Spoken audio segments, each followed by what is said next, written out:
11 জন ব্যক্তিকে ভারত অবৈধভাবে আমাদের বাংলাদেশের সীমান্তে পুশিং করার চেষ্টা করে। এ সময় আমাদের তৎপর বিজিবি দল স্থানীয় জনসাধারণের সহায়তায় আমরা তাদেরকে ভারতের অভ্যন্তরে প্রতিহত করতে সমর্থ হই এবং তাদেরকে বাংলাদেশের ভিতরে প্রবেশ করতে বাধা প্রদান করি।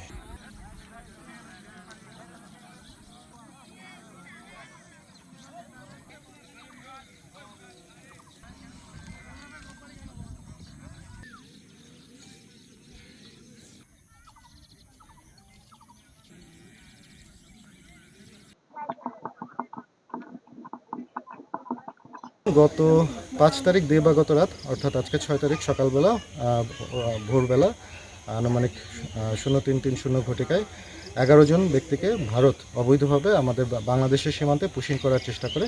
এ সময় আমাদের তৎপর বিজিবি দল স্থানীয় জনসাধারণের সহায়তায় আমরা তাদেরকে ভারতের অভ্যন্তরে প্রতিহত করতে সমর্থ হই এবং তাদেরকে বাংলাদেশের ভিতরে প্রবেশ করতে বাধা প্রদান করি। আপনারা জানবেন যে তাদেরকে আমরা স্থানীয় জনসাধারণ এবং বিজিবি আমরা বদ্ধপরিকর যে কোনো অবৈধ অনুপ্রবেশ প্রতিহত করার জন্য। আপনাদের সবাইকে ধন্যবাদ।